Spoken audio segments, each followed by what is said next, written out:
अस्सलाम वालेकुम जी। मेरा नाम सुहेल अब्बास है और आप देख रहे हैं learn with Suhail official YouTube channel. नाज़रीन, एक क्वेश्चन पूछा गया था मुझसे कि पॉलिटिकल साइंस और आईआर में कंपैरिजन करके बता दें कि कौन सा ज़्यादा बेहतर है और किसको ज़्यादा अच्छे तरीके से हम कर सकते हैं और किसको ज़्यादा चूज़ किया जा सकता है और कौन सा ज़्यादा हेल्पफुल साबित होगा। तो उसको थोड़ा सा मैंने अपने एक दो दोस्तों के साथ भी डिस्कस करके और फर्दर उसके ऊपर मैंने एक वीडियो बनाने की कोशिश की है। Hopefully it will be helpful for you. ये ना बेसिकली हमारा एक डायलेमा ये होता है कि हम क्योंकि सीएसपी क्लास से जो मेजॉरिटी ऑफ द स्टूडेंट्स होते हैं वो उस एरिया से तो ताल्लुक़ रखते नहीं हैं।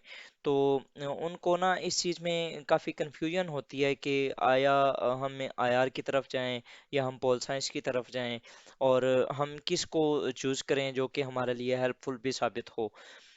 जो मुझे हुआ था स्टार्टिंग में, मुझे तो बस मेरी एकेडमी ने जो कहा उन्होंने स्टार्ट किया और वैसे भी मैं बिल्कुल नया था, मुझे नहीं पता होता था सीएसएस का। तो ओवरऑल उन्होंने कहा जी आप आईआर रख लो, तो मैंने बस बिस्मिल्लाह पढ़ी और स्टार्ट हो गया उसको पढ़ने। लेकिन अल्हम्दुलिल्लाह अब अच्छा फील होता है पढ़ के ओवरऑल। लेकिन अगर देखा जाए तो उसकी वजह से मुझे सेटबैक्स भी बहुत मिले और उनमें some sort of topic selection और sorry subject selection was crucial for me at that time. तो आपके लिए मैं अभी से ये कोशिश कर रहा हूँ कि आपको थोड़ा सा एनालिसिस करके बता दूँ कि कौन सा किस तरीके से वो बेहतर है ताकि वो आपके लिए हेल्पफुल साबित होगा, फिर आप खुद ही उसको चूज़ कर सकते हैं। अगर हम देखें तो पोल साइंस जो है वो आपके पीएमएस में भी होता है और आपके सीएसएस में भी होता है। आप अगर फॉर एग्जांपल एक तीर के साथ दो निशान करना चाहते हैं या दो एक तीर के साथ दो शिकार करना चाहते हैं तो you can go with political science. लेकिन यहाँ पर ना आपने अपना एरिया ऑफ इंटरेस्ट भी देखना है कि आप क्या इंटरेस्टेड हैं इन पॉलिटिकल साइंस और क्या आप आईआर में इंटरेस्टेड हैं।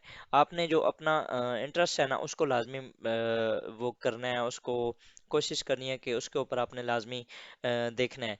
बिकॉज इट इज़, अगर मैं आपको एग्जांपल दूं तो ये आपकी ऐसे समझ लें जैसे आपकी बीवी है। अगर फॉर एग्जांपल आपकी उसके साथ नहीं जमती तो ultimately you have to divorce it. ठीक है, मतलब कि ना आपने उसके साथ आप नहीं रह पाओगे, आप उसके साथ गुजारा ही नहीं कर पाओगे। ठीक है, लेकिन अगर फॉर एग्जांपल आपकी एक बॉन्डिंग अच्छी हो गई है, आपके दरमियान मोहब्बत है, प्यार है, आप एक अच्छा फील करते हैं जब आप इसके पास होते हैं। लाइक मैं सब्जेक्ट की बात कर रहा हूँ, मीन कि आप अगर अपने सब्जेक्ट के पास अच्छा फील करते हैं, आप आईआर को पढ़ते हैं और आपको मज़ा आता है, आप इंजॉय करते हैं, या आप पोल साइंस को पढ़ते हैं आपको आप इंजॉय करते हैं, then you can go with that subject जो कि आपको फील कर रहा है कि you are going some sort of, मतलब कि आप अच्छा फील कर रहे हैं।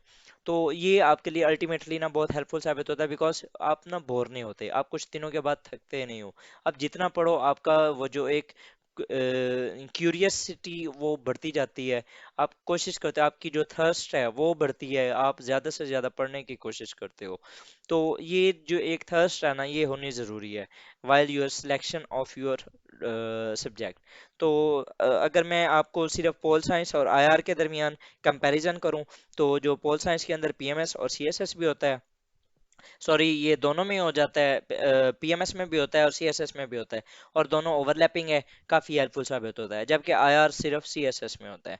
ठीक है, उसके अलावा जी पोल साइंस का डिफाइंड सिलेबस है, आईआर का अनडिफाइंड सिलेबस है। वो with the passage of time undefined इस लिहाज से है कि जो नई डेवलपमेंट्स होंगी वो किसी न किसी तरीके से मोल्ड होके वो जो आपके टॉपिक्स दिए हुए हैं, एक डिफाइंड सिलेबस तो आईआर का भी है, लेकिन जो नई डेवलपमेंट्स होंगी वो उनके अंदर ऐड हो सकती हैं और एग्जामिनर पूछ सकता है।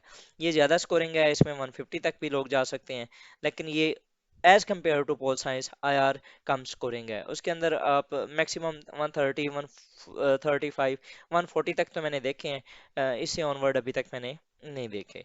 नेक्स्ट अगर देखें तो ऐसे के अंदर जो पोल साइंस वाले होते हैं उनको बहुत कम एज होता है, लेकिन यहाँ पर जो आप सीएसएस का जो ऐसे है उसमें आप आईआर को बहुत ज़्यादा वो देखेंगे। मतलब कि अब अगर आप 2022 का अपना ऐसे का पेपर देख लें तो आपको आइडिया हो जाएगा कि दोनों आप सीएसएस का भी ऐसे का पेपर देखने और पीएमएस का भी ऐसे का पेपर देखने, आपको वहां पर आईआर झलकारे मारता नजर आएगा। मतलब कि आपको ना जगह जगह पे आपको आईआर नजर आएगा। ये एक बहुत बड़ा एज होता है आईआर के स्टूडेंट्स के लिए। नेक्स्ट जी, करंट अफेयर्स और पाकिस्तान अफेयर्स के लिए आपको इसमें जो पोल साइंस है वो मैक्सिमम 10 to 20% हेल्प मिलती है, लेकिन आपको much more helpful in current affairs and Pakistan affairs IR, because वो आपका काफ़ी कुछ कवर कर रहा होता है। मतलब कि अगर आप आईआर का पेपर 2 देख लें तो वो ऑलमोस्ट आपका करंट अफेयर का पेपर ही होता है। मतलब कि उसके अंदर जितने भी आपके इवेंट्स होते हैं वो मोस्टली करंट अफेयर का पेपर होता है। इसके अलावा जी ये लेंथी सिलेबस है पोल साइंस का, लेकिन ये जो आईआर का सिलेबस है वो नॉट इतना वो ज़्यादा लेंथी नहीं है as compare to pol science. ठीक है, उसके बाद जी आप जब when it comes to know about the basic structure of administration political concepts which are sine qua non for being a potential candidates ultimately bureaucrat। मतलब कि आप जब पोल साइंस पढ़ते हो तो आपको ना काफ़ी कुछ इस तरह के कंसेप्ट होते हैं जो आपके क्लियर होते हैं। ठीक है, लेकिन ये जो पॉलिटिकल कंसेप्ट्स हैं और थ्योरेटिकल डायमेंशंस हैं वो हमें आईआर के अंदर नहीं मिलती इतनी ज़्यादा as compare to political science. वो जो फिलोसफर्स की बातें हैं ना वो आईआर के अंदर नहीं होती। हाँ, आईआर के अंदर अपनी जो थ्योरीज हैं, लिबरलिज्म, आइडियलिज्म, वो बड़ी कमाल की हैं और वो मज़ेदार भी हैं और वो बड़ी कमाल की भी हैं, उनको भी आप मल्टीपल जगह पे यूज़ कर सकते हो।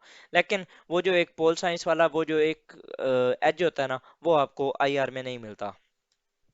नेक्स्ट अगर देखें तो बेटर अंडरस्टैंडिंग ऑफ, अगर पोल साइंस में देखें तो better understanding of ongoing political dynamics owing to being mindful of back end. Because आपको थ्योरेटिकल सारी डायमेंशंस का पता होता है तो पॉलिटिक्स के अंदर जो जो चल रहा होता है आपको उस चीज़ का आइडिया होता है कि किस तरह कैसे क्या मूव्स चले जा रहे हैं। लेकिन आईआर के अंदर जो आपको इसमें सबसे ज़्यादा जो एक हेल्पफुल साबित होती है ना चीज़, वो आपकी क्रिएटिव थिंकिंग है और ओवरऑल एनालिटिकल स्किल्स हैं, जो कि एक फंडामेंटल प्रिंसिप पिलर है of CSS and PMS preparation. ठीक है, तो आईआर इस लिहाज से भी काफ़ी हेल्पफुल है। और अगर आप यूएसएससी को चूज़ करते हैं तो ये बहुत ज़्यादा हेल्प करता है आईआर आपको।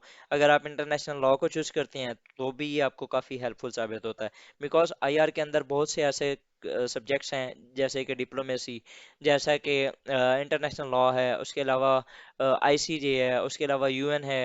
मतलब कि ना मल्टीपल इस तरह के टॉपिक्स हैं जो कि आई लॉ के अंदर भी हैं और इधर भी हैं। तो आईआर इस लिहाज से भी आपके लिए हेल्पफुल साबित हो सकता है। तो ये बेसिकली एक जनरल सा ओवरव्यू था कि पोल साइंस और इंटरनेशनल रिलेशंस के दरमियान कंपैरिजन। अगर आप इसको चूज करने के अंदर कंफ्यूज हैं, now you can easily understand and you can easily select your top subjects। लेकिन अल्टीमेटली मैं फिर आपको यही बताऊंगा कि मैं आपको एक रिक्वेस्ट करूंगा कि जब भी आपने अपने सब्जेक्ट को सिलेक्ट करना है आप किसी से मशवरा ना लें। आप जस्ट ये जिस तरह मैंने आपको बता दिया है ये तकरीबन ऑलमोस्ट मेजॉरिटी जो है वो यही चीज़ें होनी है, इससे ज़्यादा और कुछ नहीं होता। लेकिन फिर भी आप थोड़ा सा सिलेबस को गो थ्रू कर लें।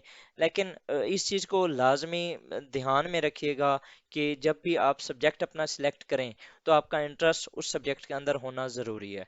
अगर आपका उसके अंदर इंटरेस्ट नहीं होगा तो आप मैक्सिमम 4-5 दिन पढ़ेंगे, उसके बाद आप उससे आपका दिल उठ जाएगा, आप दोबारा उसको हाथ नहीं लगाना चाहेंगे और वो अल्टीमेटली क्या होगा आपके लिए एक डिजास्टर साबित होगा, आपका टाइम वेस्ट करेगा। सो कोशिश करनी है आप अपने इंटरेस्ट का लाजमी ध्यान रखें।